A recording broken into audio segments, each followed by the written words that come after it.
Guys, Modigi launched really as an agency back in 2019. They did 300,000 bucks in revenue in 2020. Then they started getting involved in the Salesforce App Exchange, built SaaS, and now today they're doing $140,000 a month in revenue, up from call it 120 a year prior. So healthy growth, totally bootstrapped. Three co-founders on the majority of the business. They used debt from FounderPath, 300,000 bucks paid back on a 24-month term to hire their another sales rep that's now helping them scale as well. And they only have 6 full-time employees with a $1.7 million run rate, really high revenue per employee. Hey, folks, my guest today is Ken Hoppe. He's the co-founder and CEO of Modigi, built a real-time software engine for sales and is accomplishing a series of industry firsts. The most essential tool in the sales stack and linchpin to making everything else function properly has currently, or usually, it's had zero visibility into its performance. Now, Modigi changes that. They provide real-time visibility into the performance of the tool, eliminating valuable wasted sales resources, and at the same time, optimizing performance of the entire sales tech stack. Ken, you ready to take us to the top? Let's do it. All right, just to be clear, are you sitting on top of like a CRM to add more visibility, or what did you mean by that? Yeah, I like to start out by saying, I'm old enough to say back in the early days, I can sell without Salesforce. I can sell without Gong. I can sell without Outreach or SalesLoft or even 6sense, right? So I think you've had a lot of those founders on.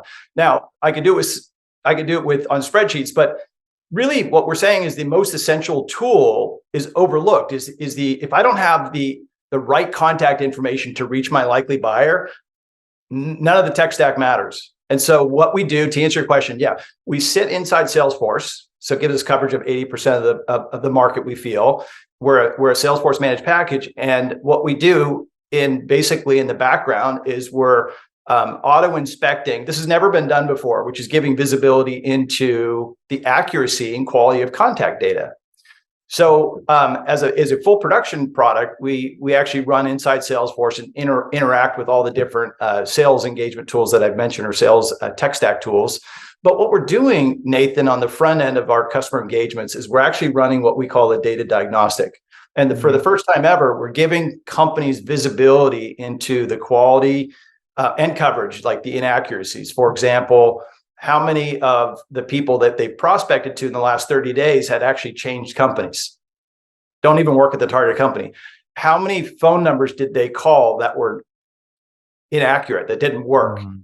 And we had no idea. So we've sort of evolved as a company, because we originally thought the idea was we're just going to add mobile numbers to help companies and BDRs and SDRs reach their likely buyer. Add the mobile channel. We thought that was the problem to solve, or the job to be done. We had no idea how bad and inaccurate the contact database was that they were acting on. And we're finding basically that's the bigger issue to solve. So if we can identify inaccuracies and correct them before they go into an outbound call step, then we've done our job. That makes tons of sense to me. What are customers paying on average per month to use the technology?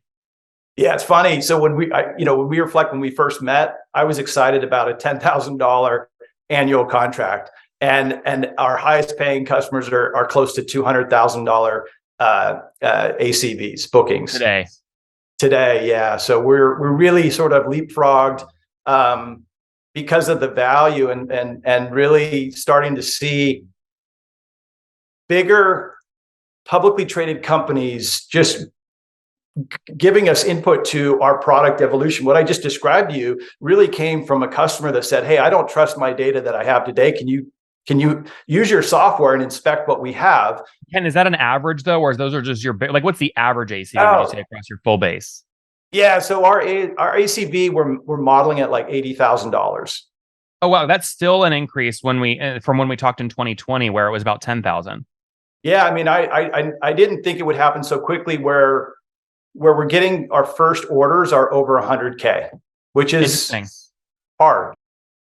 Oh, what's going on there, YouTube? Good to see you guys. Now imagine this. You love watching these interviews with SaaS founders, but imagine if we took all of the valuation data out from over 2,807 interviews I've done manually. Saves you a lot of time. Well, we've done this. We've built it into the beautiful interface inside of FounderPath. Check this out. I'll show you how you can access this in a second, but you log in, you connect your Stripe account, you see your valuation real time, you can see what it changed over the past 88 days, and even set goals for valuation this year. Now, the secret to valuation is there's many different ways to value a SaaS business.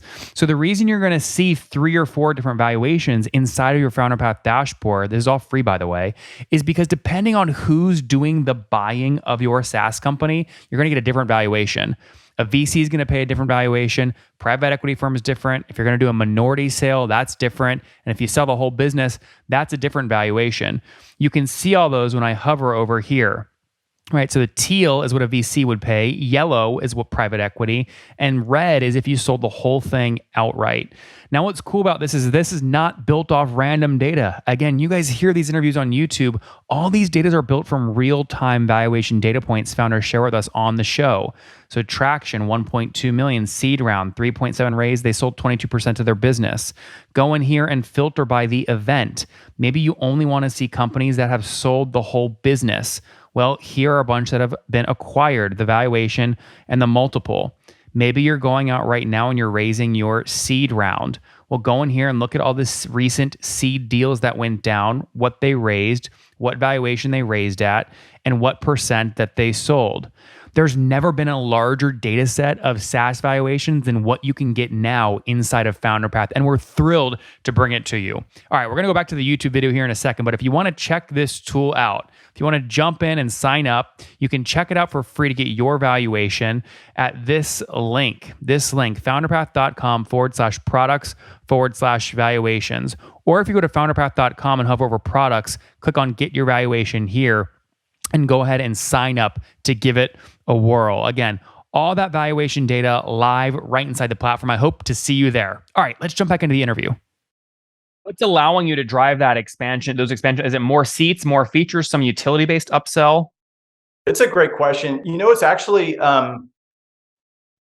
if I step back and I look, and I originally thought our buyers were sales leaders. Well, our true buyer is RevOps. So revenue operations has that analytical brain where they're thinking, so they're reporting to the CRO and they're reporting to the CFO. So they think financial. So we built a revenue impact model based on, we really work hard on the front end of these engagements to show mathematically like the amount of time wasted that we could solve for, the amount of revenue impacted if you add our solution. And so we're coming up with these ridiculous ROIs of like 1,000, 2,000%.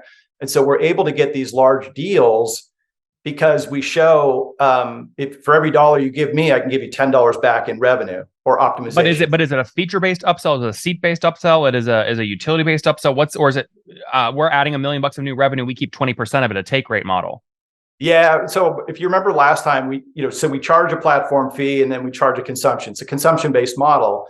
And it's really about what's growing is the ability to add functionality. So when you add automation modules, there's an additional fee for that. When you add the ability to do dynamic phone number validation, there's an additional fee for that. When you can do dynamic employment dispositioning. So we're adding, to answer your question, we're adding actually additional functionality, which adds value to the customer and adds more billable for Modigi. I'm trying to drill here, Ken, because I think you're pricing a very smart way that I want others to copy. You charge off the consumption model's number of API calls. And so what I just heard you say is they can unlock additional features, which enables them to call different kinds of APIs, which drives up the consumption model revenue. So it all feeds itself. Is that all accurate? It is. So we have different like recipes, I call them, where if for one recipe what used to be called Get Modigi, which is just you would send us an API or a request to add a phone number, and we would do we'd perform work, return a mobile phone number, validate it, return it, and at the same time check for employment. Now what we do, that would be one fee. Now if they say, I want you to check my existing mobile phone number, that's another fee. I want you to when you identify that someone's changed API companies, call. Yeah, API call. Yeah. So someone paying you $200,000 a year, how many API calls are they probably doing in that year? Oh, you're catching me right in like this. We're transitioning. We're trying to really we're in our second year of the product. And so we're really trying to refine our business pricing proposal, and it'll continue to evolve. So it has been typically platform fee plus API calls, right? And what we do is we calculate how many net new prospects their BDRs are calling. And in the old business model, all we were doing is what percentage don't have a mobile number? And that was our addressable market, if you will, with that company. Now, every prospect is our addressable market because now we can inspect every single record. And But what that'll do. Last year, though, for your old pricing model, someone that paid you 200 grand for the year, how many API calls would they likely do? I mean, are we talking 20,000, a million, 20 million? Well, to get it's different. We used to charge based on a credit, and the credit would be a 1-to-1. So you would basically. Well, how many credits then? It could be, so for 100,000, it might be 150,000 contacts. Oh, it's so a 1-to-1-to-1. So it's $1 equals 1 credit equals 1 API call. No, I mean, we would basically charge based on it would just be a $2 a credit, and then we would discount off of that. What we found is we were perceived more as a data company, but there's so much more value in the orchestration and the cleanup. So a cleanup of a record may take 5 API calls now to Ken, inspect. Is there a simple way for the audience to understand just what number of API calls if they're paying you 200 grand a year? Or is it too hard? The old model at that level, probably 225, 250,000 API calls. Wow, interesting. Okay. Very interesting model. And then if I'm paying you 200,000 a year, what's a split between the platform fee for that versus number of API calls? The platform fee will be roughly about 25% moving forward. That's how we've modeled it. And again, to all the other founders, I mean, I think everybody's gone through the same thing where you're trying to find a scalable, repeatable model that helps maximize our profit. So we're trying to get as close to 80% gross profit while showing true value to the client based on the functionality. Great. And Ken, you're a high touch, low volume kind of sales motion. How many customers are you working with now today? Yeah, under 30. And I think the last time we spoke, we were probably around 30. And the trade-off has been the smaller SMB companies that have churned, we're okay with. What we're really excited about is these larger companies that are continuing to re-up. So we have so our LTV, I mentioned to you, we have companies that are now, by the end of this year, we will probably have 3 companies that have spent about $500,000 with Modigi. And that's really where we want to go. So it's an enterprise sale. Yeah. So 25 customers at 6,000 a month. You guys are doing about what, 150,000 a month in revenue if I multiply something like that? Last year we came in at 1.7 million. So it's choppy. I'm hoping to smooth out that curve. So when you say 1.7 million, does that mean you did about 140,000 in MRR in December and the run rate is 1.7 million? Our pricing model is more bookings related, right? We sell an annual contract, traditional annual contract that gets consumed over the term of the contract, which is a 12-month term. Yep. And so we recorded it as MRR from a GAAP perspective. Yep. So from a GAAP perspective, what was MRR in December? Was it about that 130, 140 range then? It is. And that's how you get the 1.7 million run rate. You multiply times the 12. Right. Okay, that makes sense. Okay, now what do you think you can grow here in 2023? Well, we've been very measured and deliberate in trying to maintain a profitable model and control the company. So we haven't done traditional VC. So we have a very small staff, but we feel. And what's small? How many people? So we have really 6 full-time customer facing, whether it's sales or customer success. We're heavy on product development. And now we're just looking at, we take non-dilutive capital from FounderPath. Thank you so much. That's really helping us. Are you comfortable sharing how much you took? We took, 315. Awesome. What did we, I just don't remember. How many months are we letting you pay that back over? Do you know off the top of your head? I think it's a 20-month payback, if I recall, or 24, a 2-year. Yep. 2 years. But it gave us some runway. What it did, it gave us some runway to hire our first sales leader. And then we brought a BDR in-house. So again, we grew our first year as a services company. We were 300,000 in revenue. Which is what year? That was 20, and then 21 we became a SaaS company in February when the Salesforce Managed Package was released. And then we just did a hair under 1 million. My goal was 1 million. I think we came in at 950 or 930. And then we wanted to hit 2 million this year. And we got close. It's close. What do they say? Go for the stars, land on the moon, something like that. Yeah. So, I mean, there's no reason we can't. I mean, my stretch goal again is to double. So with what I love about this though is you've managed. So just repeat the number. How many full-time employees today? So there's six that are actually in the full-time work for Modigi, and then we outsourced a lot of development. How many contractors? It's an accordion, but basically we have our lead tech. So two sides of the house. We have our engine, which is in Google Cloud, and that basically we have a key technologist that runs that, and then we bring in expert Python developers when needed, and then we have a Salesforce development team that focuses on the managed package. And so combining those fluctuate between 5 and 10 people depending on the development that we need. I love this story. I mean, your revenue per employee with the 6 full-timers is through the roof, and you're bootstrapped outside of the 300,000 you took from FounderPath, right? So, I mean, you own 100% of the business, you plus employees? Yeah, there's three of us that own the majority. Ah, okay. So you have 2 co-founders. 2 co-founders, yeah. That's amazing. But again, I mean, do you ever feel pressure to go raise VC? You read all this stuff in the press.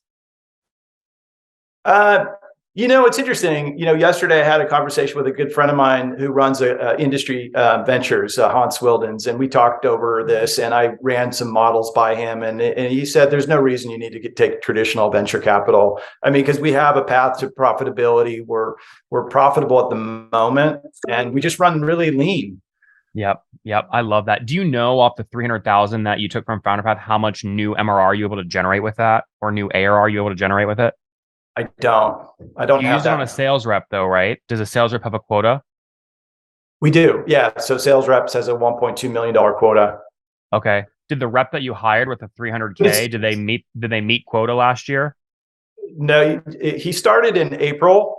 Okay. And so I'm a sales oriented CEO, and my co-founder is a sales oriented co-founder as well. So we've been doing the bulk of the sales at the moment, and then dragging Joe along. And then Joe he's got a healthy pipeline for 2023, which we're very excited about. I just wonder if this is repeatable, right? So like for every new sales rep that I'm making this up, I don't know Joe's salary, but let's say you're paying new sales reps 80K base, and then they can earn 80K commission on top. So 160 OTE if they hit, call it $1 million quota. I just wonder if this is something you can repeat with FounderPath. Can you take 160 grand, go make the hire, then it pays for itself within 12 months and rinse, wash, repeat? I mean, does that feel doable to you? It does. We have a flywheel so I mentioned on the front end of the call, we're doing this, what's called a data diagnostic that gives the ability to provide empirical evidence of the problem that we're going to solve. So visibility, and then, understand and quantify the problem, see the problem, quantify the problem. And then we have a solution to solve the problem. We're getting really good traction on that. And so I feel my job is to get awareness because we've spent $0 on marketing. It's all been just brute force, and word of mouth is where our leads come from. That's awesome. Well, when you decided to go with FounderPath, did you do any research into any other debt providers? And again, it doesn't hurt my feelings if you name them, but help us understand sort of why did you choose to go with FounderPath? Well, we did. We looked at. We always try to look at three options. I won't name the other 2. We just felt more comfortable. Well, first of all, there's a lot that you as a person and the relationship from just what you've built, your ecosystem was really a big factor. Your interest rates were more favorable as well. Your terms were more favorable. We love that. We try to give good rates, and also the key is founders always forget to ask for this. You want the longest payback period possible because it decreases your monthly repayments, right? Right.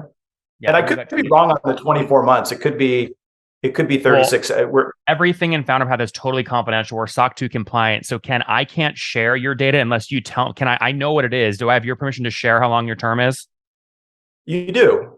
24 months. Yeah. So it was great, right? You have plenty of time to sort of pay it back. It lets your sales rep get up to hitting his quota. And so it's obvious, hopefully ROI positive debt. I think it's $17,000 a month, but what it does, it gives us that working capital to, apply to an extra engineer, or to, like I said, to hire that sales and give that extra runway to where Yeah. I love it. It's a great model. Our whole goal is to help as many founders as possible get to a $10 million run rate and still own 100%. So I want to help you and your co-founders get as close to that thing as possible. Thank you so All much. right. All right, Ken, let's wrap up here with the famous five. Number one, what's your favorite book? It's interesting. It's relatively unknown, but it's called Jobs to Be Done by Tony Olwick. It gave us some thought process into thinking about solving a problem instead of just building technology. So Jobs to Be Done. Number two, is there a CEO you're following or studying? I don't know if I'm studying anyone. I think, listen, we're heavy in the partner ecosystem. So I mentioned, Jason Zintak, one of our best use cases is with 6 Sense. We do some really good coupling with them. So I'm really following, I would say Jason's someone I'm tracking. He's great. Syntax is on fire too. All right, number three, what's your favorite online tool for building Modigi? It's still the Google Docs, Google spreadsheets. We use all that collaborative tools. And Ken, how many hours of sleep are you getting every night? It depends if I get up for morning yoga, but it's I'd say I try for 7 or 8 hours, but close to 6 to 7. That's great. And what's your situation? Married, single, kids? So this is I'll be married 23 years this year, and I have 2 daughters, 18 and 16. Wow. And how old are I think you had 2 birthdays since we last spoke. Are you 54 now? Yes. 54. Happy late birthday twice. Yes. Ken, last question. Something you wish you knew when you were 20. I'm a late entrepreneur, and I think I wish I would have taken action sooner in my career when I identified early problems, and that still sticks with me. Guys, Modigi launched really as an agency back in 2019. They did $300,000 in revenue in 2020. Then they started getting involved in the Salesforce App Exchange, built SaaS, and now today they're doing $140,000 a month in revenue, up from, call it, 120 a year prior. So healthy growth, totally bootstrapped. 3 co-founders on the majority of the business. They used debt from FounderPath, $300,000 paid back on a 24-month term to hire another sales rep that's now helping them scale as well. And they only have 6 full-time employees with a $1.7 million run rate, really high revenue per employee. We love this bootstrap mentality. We love Ken. Ken, thanks for taking us to the top. Thanks, Nathan. One more thing before you go. We have a brand new show every Thursday at 1 p.m. Central. It's called Shark Tank for SaaS. We call it Deal or Bust. One founder comes on, 3 hungry buyers, they try and do a deal live, and the founder shares back-end dashboards, their expenses, their revenue, ARPU, CAC, LTV, you name it, they share it. And the buyers try and make a deal live. It is fun to watch every Thursday, 1 p.m. Central. Additionally, remember, these recorded founder interviews go live. We release them here on YouTube every day at 2 p.m. Central. To make sure you don't miss any of that, make sure you click the subscribe button below here on YouTube, the big red button, and then click the little bell notification to make sure you get notifications when we do go live. I wouldn't want you to miss breaking news in the SaaS world, whether it's an acquisition, a big fundraise, a big sale, a big profitability statement, or something else. I don't want you to miss it. Additionally, if you want to take this conversation deeper and further, we have by far the largest private Slack community for B2B SaaS founders. You want to get in there. We've probably talked about your tool if you're running a company, or your firm if you're investing. You can go in there and quickly search and see what people are saying. Sign up for that at nathanlatka.com/Slack. In the meantime, I'm hanging out with you here on YouTube. I'll be in the comments for the next 30 minutes. Feel free to let me know what you thought about this episode. And if you enjoyed it, click the thumbs up. We get a lot of haters that are mad at how aggressive I am on these shows, but I do it so that we can all learn. We have to counter those people. We got to push them away. Click the thumbs up below to counter them, and know that I appreciate your guys' support. All right, I'll be in the comments. See ya.